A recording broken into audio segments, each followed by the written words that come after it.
martes 12 de abril nos acompañan en Periodista Digital Roberto Centeno y Emilio González. Ambos comparten, aunque en distintas proporciones, la triple faceta de economista, académico y periodista. También tienen en común una gran capacidad divulgadora con la que logran hacer comprensible para cualquier persona algo tan difícil de explicar como es la economía y sus repercusiones sobre la vida cotidiana. Y es precisamente eso lo que van a hacer en esta ocasión. Tratar sobre la gravísima situación económica que vive España. Los economistas que hoy nos acompañan van a responder a preguntas relativas a la crisis, el paro y la evolución previsible de nuestra economía. Roberto Centeno y Emilio González, muchas gracias por venir a Periodista Digital. Igualmente, Antonio. Lo mismo digo, encantado de estar aquí. Sí, bueno, pues empecemos con Abramos Fuego, refiriéndonos al líder de la oposición. Rajoy acaba de defender ante Merkel las reformas económicas emprendidas por Zapatero. Sin embargo, son muchos los analistas dentro y fuera de España, creo que hoy mismo en el Financial Times, por ejemplo, los que no comparten esta visión y piensan que todavía no se han hecho los deberes. ¿Comparten ustedes la visión optimista del líder de la oposición o, por el contrario, se sitúan en el bando de los críticos? Yo creo que al menos yo me sitúo en el bando de los críticos, porque lo único que ha hecho José Luis Rodríguez Zapatero es anunciar medidas, pero realmente poner en práctica medidas ha puesto muy pocas, ¿no? Y no tenemos nada más que ver que el recorte del gasto público sigue realmente sin efectuarse.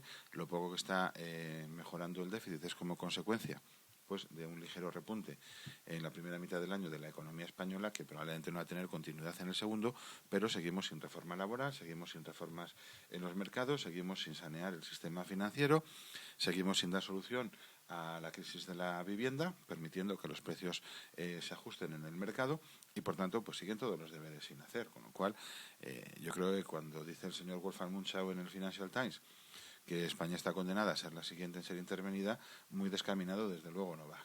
Bueno, Emilio, ya vemos que se sitúa en el bando de los críticos, y Roberto Centeno. Bueno, vamos a ver. Yo, en primer lugar, las declaraciones de Rajoy hay que ponerlas dentro del contexto. Y el contexto es que, primera cuestión, él no podía decir otra cosa. Es decir, es imposible, metafísicamente imposible, que pudiera decir otra cosa. Por otro lado, además, hubiera quedado fatal porque hay una consigna no escrita o una regla no escrita en que todos los líderes europeos tienen que alabar en público a la situación española. Por razones obvias, la más importante es que España es demasiado grande, se dice demasiado grande para caer.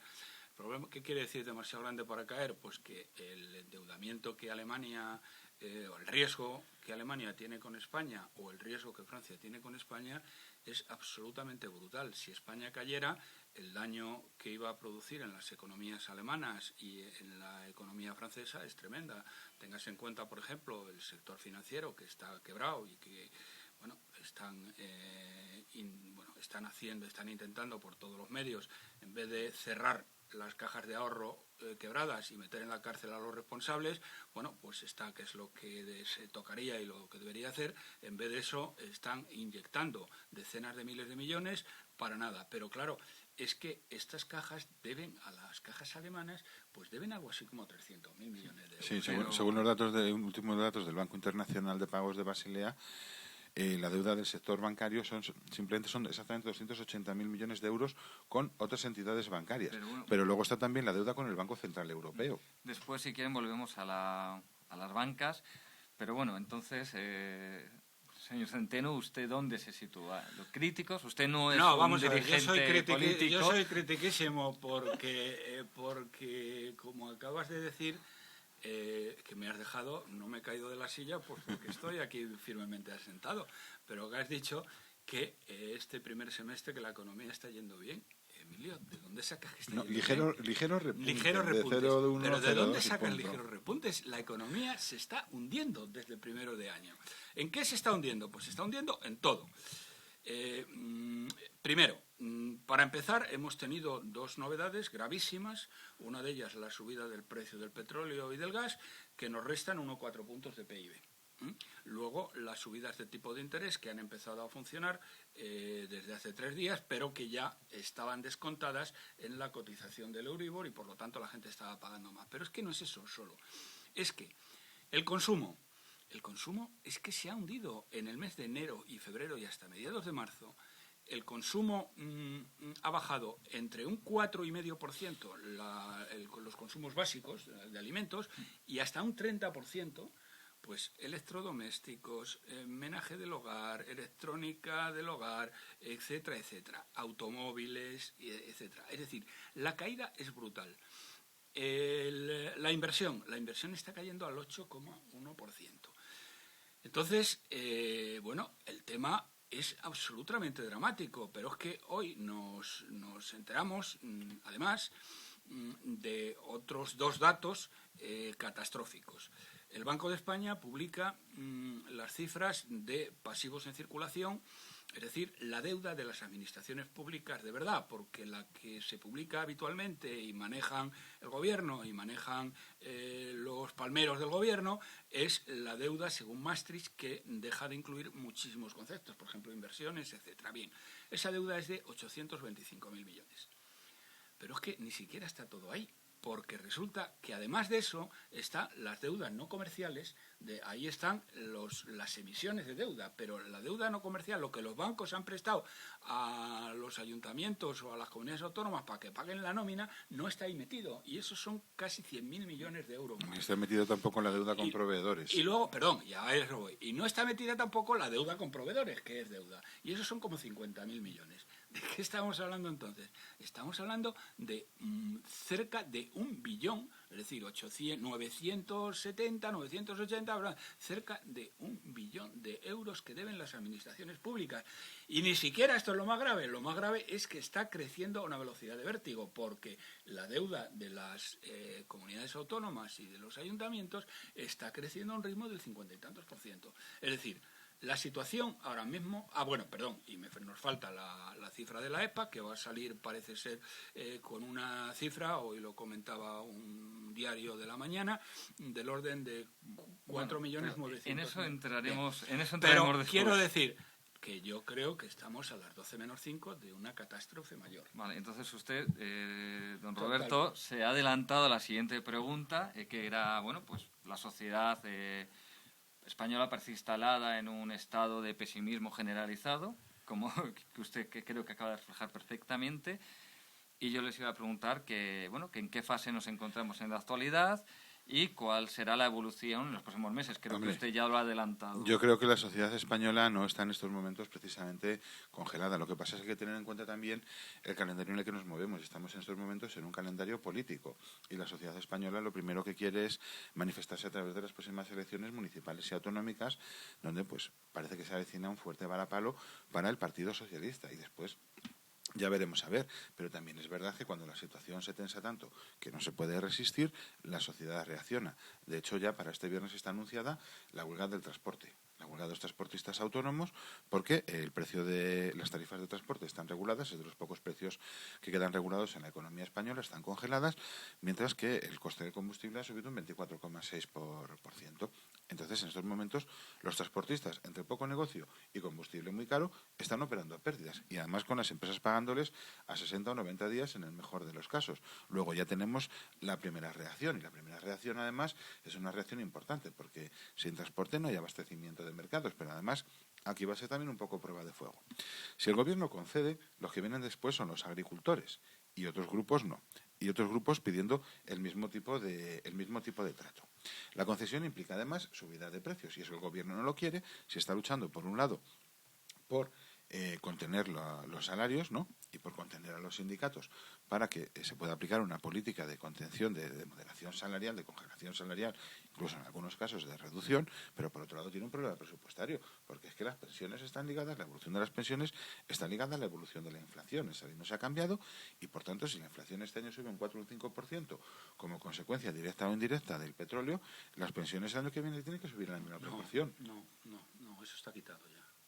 Eso está quitado. No, eso está congelado. Sí, pero se han congelado las pensiones este año, pero por ley tendrían que volver a aprobarlo. Eso está quitado. Ya no están indexadas. Pero entonces, es decir, este mes de enero ha sido la última vez en la historia, de momento, la última vez en la historia en los cuales las pensiones han sido retocadas como consecuencia de la inflación. Ahora mismo eso sí. Entonces, en este escenario tan negativo de reacciones sociales, la fase económica que nos encontramos sigue siendo mala. No, es que no es que sea mala, es que va a ser todavía peor, porque el petróleo está donde está y todavía la economía española no ha empezado a repercutirlo. Pero es que los tipos de interés no se van a quedar en el 1,25%. Estaba previsto en principio que el Banco Central, en el mejor de los casos, subiera hacia finales de este año, ya lo ha adelantado, Después precisamente hablaremos de porque... los tipos No, pero es que también. tiene que ver. Pero es decir, si lo normal es que en una situación como la actual los tipos de interés suban hasta más o menos el 3% como mínimo. Entonces, claro, esa subida de 2 puntos en los tipos de interés supone unos 6.000 euros más al año de pago de hipoteca. ¿Qué familia que en estos momentos está con el agua al cuello puede permitirse eso? Es que ese es el problema real. Entonces, si les parece, otro punto que ya ha adelantado don Roberto, Zapatero se muestra constantemente optimista sobre la evolución de las cifras del paro que van a venir. Sin embargo, efectivamente, esta mañana un diario informaba de que nos vamos a acercar a los 5 millones ya, según la EPA. ¿Cuál creen ustedes que son las cifras del paro reales que vamos a alcanzar? Las cifras de paro reales son bastante fáciles de calcular. Hay que partir de la cifra de la EPA, vamos a suponer que, como decía este diario, sean 4.900.000, y hay que sumarle dos grandes bolsas de paro que la EPA, el Instituto Nacional de Estadística, excluye. La primera es los parados desencantados, los llaman así los estadísticos y el Banco de España. Los parados desencantados son todos aquellos parados que en la semana anterior a la realización de la EPA no han realizado una búsqueda activa de empleo. Esto se puede calcular con las propias cifras, cuando salgan las cifras se puede calcular, pero viene siendo aproximadamente del orden de 500.000. Casi todos ellos son jóvenes, gente joven, que lleva buscando, pues lleva buscando a lo mejor 1 año o 2 años, lleva buscando trabajo, no lo encuentra y ya desesperados, pues no lo han buscado. Y entonces cuando el encuestador le pregunta, ¿usted ha buscado activamente empleo la última semana? Pues mire usted, la última semana no, porque la última semana pues estaba cansado ya de patearme y tal. Pues entonces ese señor no es un parado, ese señor es un inactivo. Según la metodología del Instituto Nacional de Estadística. Es obvio y nadie lo puede discutir, ni siquiera el Instituto Nacional de Estadística lo discute, y el Banco de España además le decía que eso no lo deberían hacer así, pero bueno, estos son gente parada. Y estamos hablando, como digo, del orden de, pongamos 400.000, aunque puede variar de una encuesta a otra. Y como digo, además, esas cifras se pueden calcular haciendo unas sumas y unas restas con las cifras que da el... Por tanto, hay 400.000 parados más de lo que figuran en la encuesta, que figuran como inactivos, pero que en realidad son parados.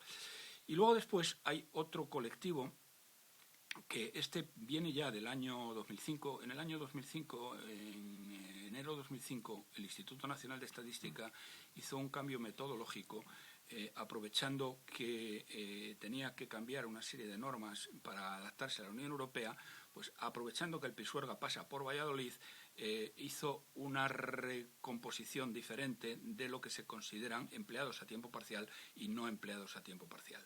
Y entonces consiguió en aquel momento crearle a Zapatero 600.000 puestos de trabajo nuevos, pasando gente parada que con la metodología anterior que utilizaban en la época del Partido Popular estaban parados, pero que con la nueva metodología que se implantó a mayor gloria de Zapatero aparecían como 600.000 600.000 personas que pasaban de estar paradas a ser consideradas empleados a tiempo parcial. Esto también se puede ver en la propia EPA, porque al final hay unos gráficos en color rojo y menos rojo, donde están las dos metodologías. Y entonces ahí sí que se puede comparar, no en el momento actual, sino en los momentos en que se inició y que ahora mismo estamos en la misma situación. Bien, resumiendo, grosso modo, hay entre 800.000 y 1 millón de parados más de los que figuran, sumando estos dos grandes, conceptos, de los que figurarán en la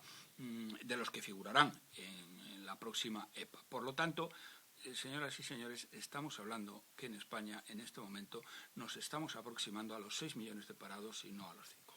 Sí, pero aparte de eso, es que si vemos un momentito también la evolución coyuntural, marzo es un mes en el que tradicionalmente se genera empleo porque se inicia la temporada turística, con independencia de si la Semana Santa es en marzo o es en abril, porque es cuando, a partir del 19 de marzo, más o menos, es cuando abren ya todos los hoteles de la costa levantina y de la costa murciana y andaluza, ¿no? Y empiezan a venir los turistas extranjeros a España. Entonces eso siempre genera un impulso de aumento del empleo, al menos en ese mes. Sin embargo, este mes lo que ha habido ha sido un aumento del desempleo a pesar de la temporada turística. Luego, ni ha habido tantos contratos ni han sido bastantes como para compensar la caída del empleo en otros ámbitos que va en consonancia con la evolución negativa de la demanda interna, ¿no? Del consumo y de la inversión. Así es que el señor Zapatero no sé de dónde se saca ese optimismo, porque ni sale por ningún lado, ni por desgracia las circunstancias permiten aventurar que de aquí a unos meses la economía vaya a estar mejor, sino que a lo que apunta es a un nuevo empeoramiento. Eso les iba a preguntar, que ante esta fotografía tan pesimista o tan negra que nos han mostrado los dos, la evolución, ¿qué podemos proyectar de cara aquí a unos meses para la evolución del paro? Ya veo que don Emilio es muy pesimista y me temo que Roberto Centeno lo va a compartir esa visión. No, pero si el tema es claro, no es una cuestión ni de ser pesimista o de ser optimista, es una cuestión simplemente de sumar y restar. Que, por cierto, quería decir aquí que he notado en los medios donde escribo o colaboro, la gente que comenta lo que digo, pues en los últimos 3 años, que pues desde el año 2007, principios de 2007, que era claro ya el cambio de ciclo y el cambio de tendencia, pues había mucha gente pues que decía que era unos un pesimista, otros un antipatriota, otros tal y cual.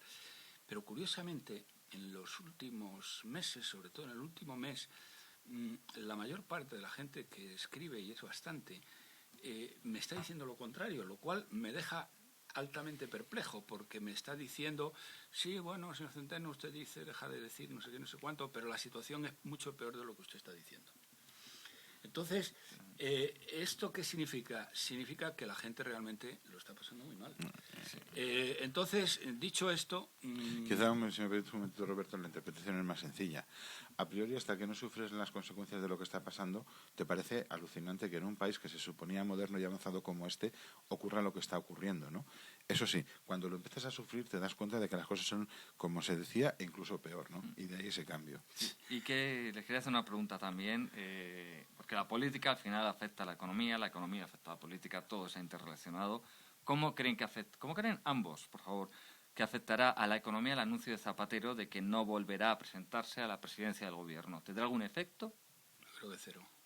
Yo creo que efecto no ha tenido ninguno, porque no lo hemos notado en indicadores como la bolsa o el diferencial o la prima de riesgo con el bono alemán, y lo que puede tener son efectos reales si ahora cada vez que el gobierno tenga que tomar medidas, Zapatero lo tiene que pactar con su sucesor y no se ponen de acuerdo.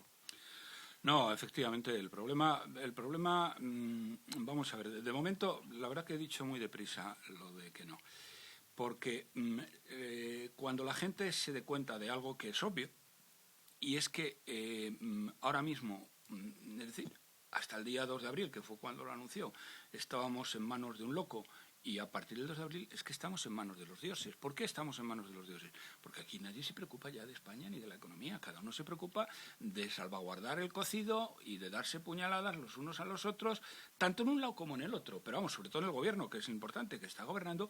El gobierno ya no gobierna. El gobierno, estamos, como he dicho antes, en manos de los dioses. ¿Hay alguien del gobierno que le preocupe el paro, que le preocupe cómo va España, que le preocupe? Le da igual. De vez en cuando alguien tendrá que salir a decir algo, pero nada más, pero no están en eso. Están, primero, en intentar, fundamentalmente, salvaguardar el cocido, claro. Porque claro, es que hay gente que el próximo día 22, después de 30 años, se va a quedar en el paro. Y claro, eso a la gente le preocupa muchísimo.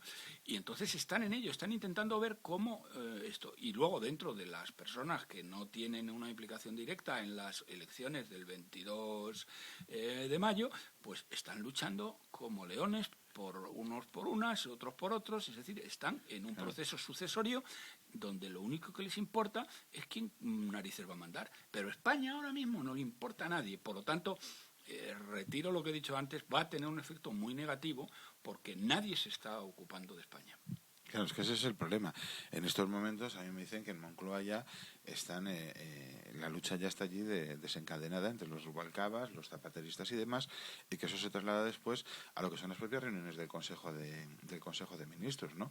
La gente tomando partido o no tomando partido, o todo el mundo queriendo apuntarse medallas, o todo el mundo queriendo hacer, y al final lo que hay es una situación de descontrol, de descoordinación y de desgobierno total, ¿no?, en estos momentos. Entonces, claro, hasta ahora la Unión Europea no nos ha exigido ningún tipo de nueva medida, ni las circunstancias nos los han exigido hasta ahora. Lo que ocurre es que va a ocurrir dentro de poco, cuando se publiquen los datos de recaudación fiscal del primer trimestre del año, se vea que van muy por debajo de lo previsto y hay que empezar a arbitrar nuevas medidas de ajuste presupuestario, y todo esto además pues probablemente o en medio de la campaña de las elecciones autonómicas y municipales, o nada más terminarlas, con gobiernos autonómicos en formación, que va a implicar una parálisis de 2 meses en la parte que toque a reducción del gasto en las administraciones territoriales, ¿no? Es decir, aquí no hay absolutamente nada de nada. Y después pues va a venir lo mismo con todos los ministerios ahora, o con todos los ministros ahora queriendo aparecer en la foto y ser los más guapos y los que más hacen y no sé qué,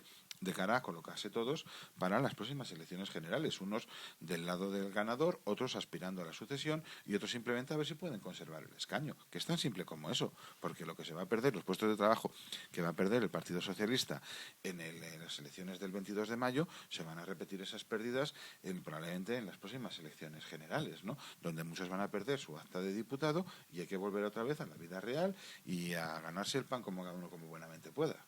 Y ahí sí les preocupa la vida real y el paro, ¿no? El suyo propio. Hombre, claro, les preocupa el suyo propio. Les preocupará. De momento, lo único que les preocupa, como muy bien dice Emilio, es mantener lo que tienen. Claro.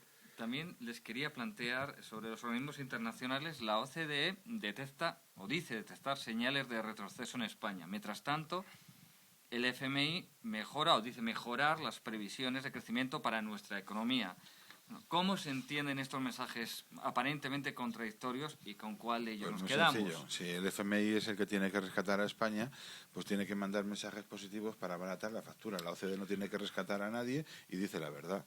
Sí, bueno, realmente vuelvo a lo de antes. Es decir, insisto, hay un pacto no escrito, pero vamos, es un pacto de hierro, de alabar a España y alabar las medidas que ha tomado España en público. Luego en privado dicen barbaridades, pero en público no lo van a hacer. Y la OCDE, pues hombre, si es que, vamos a ver, yo diría, dejémonos del FMI y dejémonos de la OCDE y dejémonos del nuncio de su santidad, que nos da lo mismo. Porque tenemos nuestras propias cifras. Es decir, si la Asociación de Ventas de Electrodomésticos dice que a 15 de marzo las ventas de electrodomésticos han caído un 30%, es que han caído un 30%. Claro. Si la Asociación de vendedores o productores de vendedores de automóviles dicen que las ventas han caído un 29,8%... Un 36%. No, 29, me parece en marzo, ¿eh? Pero bueno, sí que es lo mismo. Pues es que han caído un 29,5%. Si los grandes supermercados dicen que las ventas han caído un 4,5%, y estamos hablando aquí de ventas de productos de primera necesidad, ojo al parche, ¿eh? No estamos hablando de productos de gourmet, sino de productos de primera necesidad, es que han caído un 4,5%. Entonces, ¿qué coño nos va a contar a nosotros la OCDE, que son unos tíos que están en París, que viven como rajas y que utilizan porque no pueden utilizar otra cosa, las cifras oficiales que les da el gobierno español, que son falsas todas? Entonces, me parece absurdo y ridículo que a unos profesionales como nosotros, que nos vaya a decir la OCDE que si España está bien, mal o regular. Oye, ¿qué coño? Si eso ya lo sé yo mejor que vosotros, porque yo utilizo cifras que no están sesgadas, utilizo cifras de asociaciones profesionales y utilizo la realidad. Y vosotros estáis diciendo saber qué cifras os da el INE. Y claro, eso no es. Entonces, por lo tanto, yo creo que eso no tiene ningún valor, o sea, tiene un valor de cero patatero. Estos funcionan por otros registros, hacen otros cálculos, utilizan otras cifras que no tienen nada que ver, pero vamos, nos van a contar a nosotros, vamos, que le vayan a contar, pues eso, que le van a contar a los fabricantes, a los vendedores de automóviles, a los vendedores de electrodomésticos, a los vendedores de muebles, qué es lo que está pasando aquí. O sea, bueno, luego después hay otra cosa que se me ha olvidado, y eso sí que lo deberían tener en cuenta estos pájaros. El sector exterior. El sector exterior supuestamente es el que nos va a salvar de todos los problemas, lo cual es ridículo porque, claro, las exportaciones españolas en relación al PIB son la mitad que las europeas, es decir, que el sector exterior es muy poco en relación a la economía española en comparación con otros países. Pero es que en el mes de enero, que son los únicos datos que tenemos de balanza de pagos, es que se ha hundido. Ha sido un desastre porque el déficit por cuenta corriente, se ha doblado. Tenemos un déficit corriente que es el equivalente, era el 3,8 y ahora es el equivalente casi al 8% del PIB en el mes de enero. Por lo tanto, el sector exterior, que es lo que supuestamente nos iba a sacar del tema, ha empezado el año de una manera simplemente desastrosa. Igual que han empezado el año de una manera simplemente desastrosa los ingresos del Estado, que son los que conocemos, porque no conocemos los de las comunidades autónomas y no los conoceremos hasta octubre, que han ido muy mal, están yendo realmente mal. Y aquí tengo que decir una cosa. Es verdad, como dice don Emilio, que nos van a subir los impuestos de una manera grave y van a bajar los salarios de nuevo de los funcionarios, van a bajar las pensiones después de mayo, porque no salen las cuentas. Pero hay otra cosa que ha empezado ya y que, sin embargo, la gente no habla. El gobierno ha cambiado, que manda narices, el gobierno ha cambiado los valores catastrales. Es decir, ha subido los valores catastrales de todas las viviendas en España. Y el otro día nos encontrábamos al número 2 del Ayuntamiento de Madrid con toda su cara dura, diciendo que, claro, que el alcalde no quiere, pero que no van a tener más remedio que subir los IBIs. Subir los IBIs es que lo suben un 10, un 15%. El impuesto sobre bienes inmuebles. Claro, lo cual es falso, porque aunque suba el catastro, que es una canallada, porque que el gobierno suba el valor de los inmuebles, cuando los inmuebles valen ahora mucho menos de lo que valían hace 3 años, es simplemente una canallada. Esto es un robo, esto no es un impuesto, ¿qué tal? No, esto es un robo. Y que el alcalde de Madrid diga que lo va a subir cuando él tiene margen de aplicar unos tipos u otros, y puede perfectamente bajar algo los tipos para dejarlo neutro. No, el alcalde de Madrid va a ir a los tipos máximos y a subirnos el IBI al máximo. Así que, señoras y señores, prepárense ustedes porque en el IBI los van a crujir de nuevo. En Madrid, seguro, porque ya lo han dicho que lo van a hacer. En otras localidades, hay otras localidades que sé que no va a ser así, sino que simplemente, ante esta canallada del gobierno, pues muchos alcaldes, y sobre todo teniendo en cuenta que las elecciones están a la vista, pues van a bajar los tipos, con lo cual van a mantener el IBI. Pero vamos, me parece una canallada esto, como me parece una canallada que a los pobres autónomos transportistas sigan con un precio regulado y no se lo suban, cuando a los eléctricos, cuando a los gasistas, cuando a los petroleros, ni precios regulados ni narices. Les han subido, tienen precios libres en casi todo. Pueden ponernos el precio que nos dé la gana y pueden hundir a este país. Y esta pobre gente que no tiene capacidad de lobby, pues la están cogiendo y la siguen manteniendo, como señalaba bien Emilio. Que además que es que le autorizaran a Gas Natural a cargar a la factura de los clientes los costes del laudo con Sonatrach, es que vamos, que han sido 200 y pico euros que ha tenido que pagar cada familia. O sea, mire usted, es un problema de la empresa y va con cargo a los resultados de la empresa. Que se lo haya autorizado este gobierno es de juzgado de guardia. Sí. Pero de juzgado de guardia. Pues que ¿de dónde se creen que la gente saca 200 euros? Que es que 200 euros no es una cantidad tan fácil de sacar para resolver los españoles los problemas en los que se haya metido Gas Natural y la diplomacia española. No, eso es un problema de gas natural. Claro, pues es un problema suyo. Me temo por lo que dicen que las facturas del gas, la luz, nos van a seguir subiendo. Ah, sí, no le quepa ni duda. No, por supuesto, si es que ese es el problema. Y entonces, te sube el gas, te sube la luz, tú con eso a ver cómo compites por el mundo, entonces tienes que ajustar más la masa salarial y bajar los salarios o despides a la gente. Si es que ese es el problema de toda una estrategia de desastre de política económica, ¿no? Es decir, hacemos el tonto con la energía y ahora pagamos las consecuencias, ¿no? O sea, es que todo va unido al final. Y entonces, si al final esto significa más paro no sé qué, significa otra vez menos ingresos, más problemas de déficit y tal. O sea, que es que realmente esto necesita no unas cuantas medidas de ajuste por aquí y por allá, sino una reforma a fondo de todo. O sea, estamos metidos en un círculo vicioso. Estamos en un círculo vicioso donde todo va peor. No, en un círculo vicioso no, estamos en una espiral descendente, porque no es un círculo. Sí. Estamos descendiendo, la gente cada vez lo está pasando peor, la gente cada vez va peor, y el resumen es que estamos mucho más cerca de una revuelta social que de un arreglo de la situación. Claro, pues entonces bajan los salarios, pero bajan los precios compensas y ganas competitividad. Pero si te bajan los salarios y no bajan los precios, lo que eres es muchísimo más pobre. Claro, llega un momento en que la gente tiene que seguir pagando el colegio de los niños, la hipoteca, tienen que comer y demás, y que ya simplemente las rentas no dan más de sí. Les quería preguntar sobre un tema que ya se ha tocado antes, que es las cajas. Las cajas están en un proceso profundo de reestructuración, con fusiones, creaciones de bancos. Para los que no somos economistas, que muchas veces no entendemos estas cuestiones, ¿pueden explicarnos cómo afecta todo esto, fusiones y demás, a los ciudadanos que tienen su dinero depositado en las cajas? Teóricamente, al que lo tiene depositado no le afecta, ¿no? Le seguirán pagando lo convenido y él seguirá teniendo ese ahorro. Que a quien le afecta es al que vaya a pedir un préstamo, que no hay. Por ejemplo, también. En principio, y si no vamos a una situación más desastrosa que no excluyo, en principio las personas que tienen depósitos no deberían afectarles. Pero por si acaso, señoras y señores, diversifiquen su dinero o métanlo en aquellas entidades que le parezcan más seguras. Porque lo que sí es bien cierto es que la situación de las cajas es de quiebra absoluta. Hay una cosa que no se dice, porque estamos ahora con lo del FROB, lo otro y demás allá, es que las cajas, por ejemplo, pues este año les vencen 80.000 millones de euros y no tienen para devolver. Entonces, ¿cómo lo hacen? Pues entonces lo que hacen es renovar a 2 años o a 3 años el vencimiento de esto.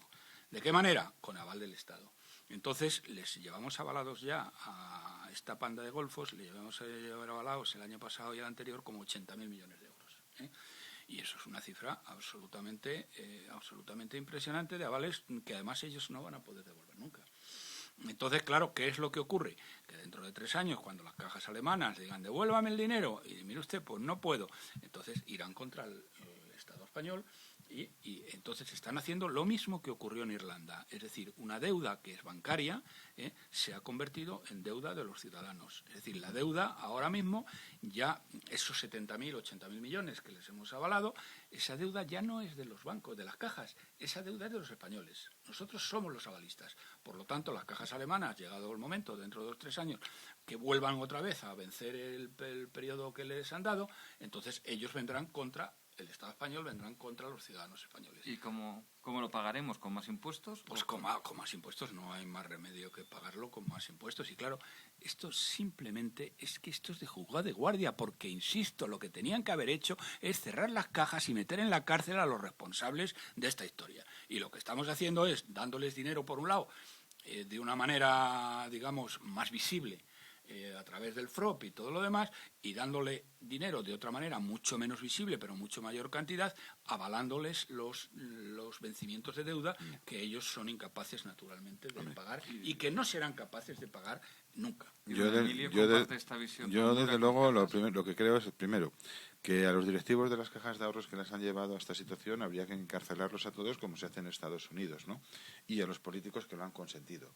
Segundo, yo creo que además aquí estamos pagando ahora las consecuencias del error del gobierno de José Luis Rodríguez Zapatero de querer meterse en todo sin saber absolutamente de nada, en lugar de dejar hacer al Banco de España. Pero aquí lo que tenía que haber ocurrido es que el Banco de España entrara en las cajas, conociera la verdad, liquidara aquellas que tuviera que liquidar y vendiera aquellas que se pudieran vender. Y entonces no estaríamos hablando ni de 80.000 millones de euros avalados a las cajas ni nada por el estilo, ¿no? Es decir, porque aquí hay cosas que se podían haber salvado perfectamente. Pero como se empeñó el Ministerio de Economía o el señor José Luis Rodríguez Zapatero, no se sabe nunca muy bien de dónde viene la culpa. Ahí fue Mariano y José Luis y Mariano, por lo tanto monta tanto, y saber cómo fue. Exactamente. Fueron los impidieron hacer eso. Entonces ahora el ejemplo muy claro lo tenemos con la Caja de Ahorros del Mediterráneo, que no se sabe realmente cuál es el agujero que tiene, porque los inspectores del Banco de España no han podido entrar, intervenir la entidad, analizarla a fondo, saber qué es lo que hay, vender lo que se pueda vender y cerrar el resto y pedir responsabilidades a quien corresponda. Y eso es lo que se tenía que haber empezado a hacer aquí, primero desde el año 2007, ¿no? O incluso desde 2006, cuando se empezaron a detectar los primeros signos de desaceleración de la economía española y los primeros repuntes de morosidad. Y se sabía que las cajas de ahorros había ya algunas con serios problemas de concentración de riesgos, como la Caja de Castilla-La Mancha o la Caja de Ahorros del Mediterráneo o Caixa Cataluña. Pero por razones políticas no se ha hecho.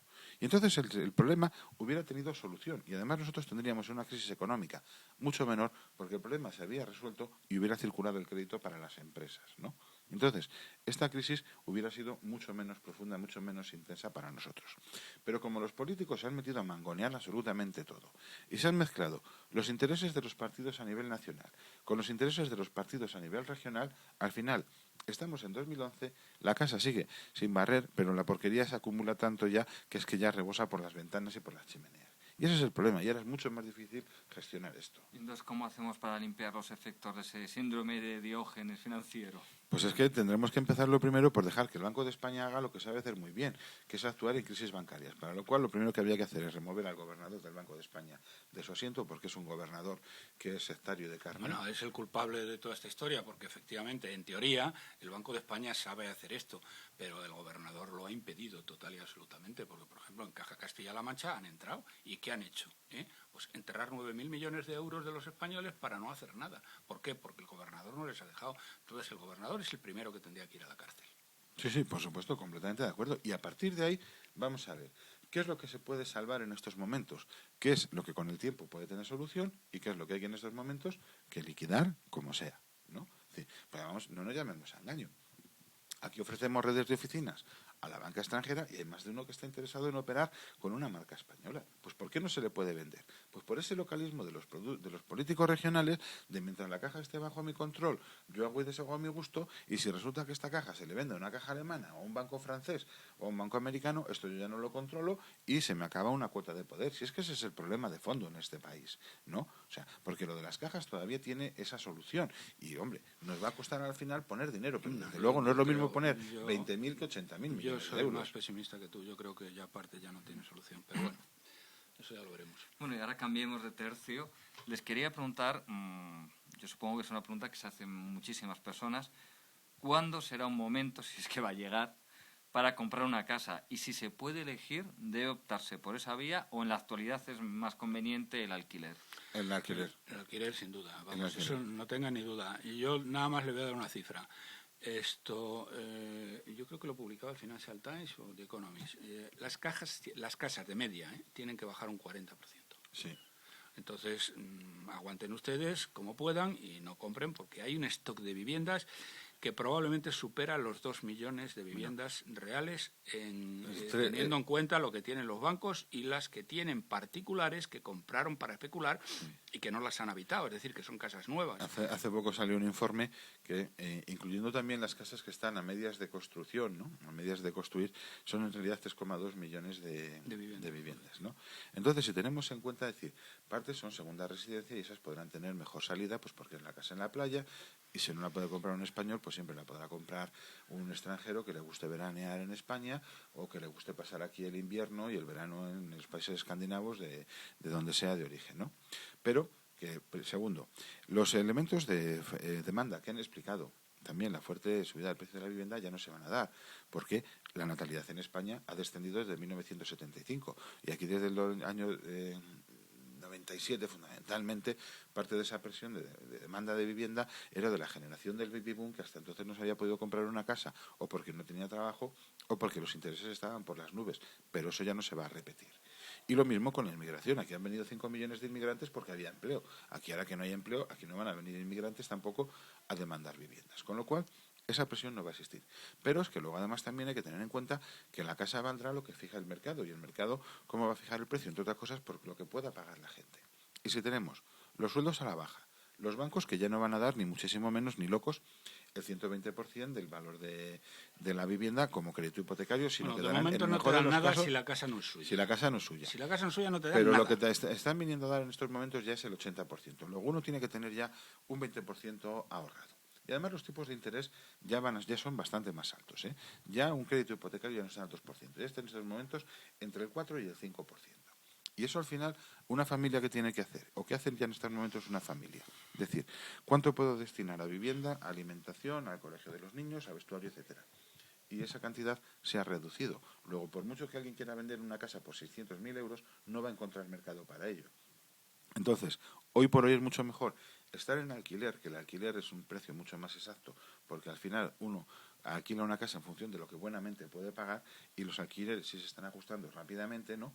Y esperar 2, 3, 4 años hasta que la gente vaya entendiendo que las casas a 600.000, 700.000 euros ya no se van a vender, ¿no? ni muchísimo menos, y que o las ponen a 200, 300.000, 180.000, 150.000 euros, o no tienen nada que hacer. O sea, no tienen que hacer porque simplemente la gente no puede comprar. O sea, que usted aconseja a las personas que tienen una casa que quieren vender... No es que yo lo aconseje, es que yo estoy esperando a comprar una casa precisamente por eso. O sea, lo digo ¿Usted aconseja directamente. a las personas que no quieren bajar el precio de esa vivienda que tienen en venta? Pues seguirán pagándole a Gallardón el IBI o al alcalde de turno el IBI y tendrán la vivienda vacía. O sea, que renuncien a recuperar todo el dinero o... Eso por supuesto. Es que, pero ya sé que es difícil aceptarlo, pero es que esto es al final ha sido en muchos casos una inversión especulativa. Y mire usted, pues la vivienda también puede bajar, igual que las acciones, ¿no? Entonces, igual que ha habido gente que perdió verdaderas fortunas en Terra o sus ahorros en Terra, pues aquí tendrán que acostumbrarse más de uno y más de dos a que eso ya no tiene salida, ¿no? Directamente. Entonces, que a lo mejor es seguir el principio bursátil de realizar pérdidas cuanto antes, olvidarse del tema y pasar a otra cosa. Y se ha perdido mucho dinero. ¿Qué le vamos a hacer? Pero es que no se va a recuperar. Es que no se va a recuperar. Totalmente de acuerdo, sí. Vamos, no, para nada. En los próximos 3-4 años ni se planteen el comprar una casa. Y si no tienen más remedio por alguna razón, intenten ver muchas cosas y pelear hasta... Sí, porque hoy se sacan ya precios ajustados si uno se toma la molestia de buscar y pelear. Y entonces, bueno, ya que hemos hablado de tipos en relación con las hipotecas, les quería preguntar que además de los efectos que tiene sobre las hipotecas, que esto es algo que más o menos las personas entienden, los que no somos economistas entendemos, ¿qué repercusiones tiene sobre la vida de los ciudadanos el aumento de los tipos de interés por parte del Banco Central Europeo y si es previsible que Trichet opte por mantener una política también alcista de los tipos en los próximos meses? Hombre, es previsible. Es muy fácil de calcular. Cada 0,25 puntos que sube el tipo de interés, teniendo en cuenta que la deuda externa neta de España es como 1.070 billones de euros, pues el PIB va a bajar en 0,25. Y en mi opinión va a haber una subida en julio y otra subida después de verano. Pero por otro lado, el problema, y por lo tanto, esto reducirá en este año el PIB en 0,75 puntos. Sí, pero aparte de eso es que se acabó lo de financiarse las vacaciones con crédito y luego lo de polvo, porque esa financiación primero va a estar más restringida y va a ser más cara. Pero también, por ejemplo, en los fenómenos de venta a plazo va a afectar, porque te va a subir la financiación por la venta por el pago aplazado, o si lo absorbe la empresa con tal de vender, pues va a tener repercusiones dentro de la empresa en el sentido de que necesitarán buscar eficiencia recortando otros costes que siempre afecta, como es lógico, al coste salarial, que viene a suponer el 70% de los costes de una empresa española, ¿no? O sea que realmente nos afecta por todas partes, más allá del crédito hipotecario. Que suben los tipos de interés, el tirar de la tarjeta de crédito también va a ser más caro y el aplazar el pago con la tarjeta de crédito. O sea que realmente el vivir a crédito en este país se va a acabar. Y al margen de vivir al crédito, ¿tiene alguna otra repercusión sobre la economía que afecte finalmente? Ya lo ha comentado Roberto. Ya lo he dicho, ya, si le parece hace poco. Sí, tremendo. Pues después de esta visión realista, no vamos a decir pesimista, sino realista y tan tremenda de lo que nos repara la economía a los españoles, pues nada más resta agradecerles, don Roberto Centeno, don Emilio González, su presencia aquí en Periodista Digital y que nos hayan ilustrado, como siempre, con su capacidad divulgadora y desearles que, pues que puedan, que si quieren, invitarlos a que vuelvan en el futuro. Muchísimas gracias. A ti, Antonio.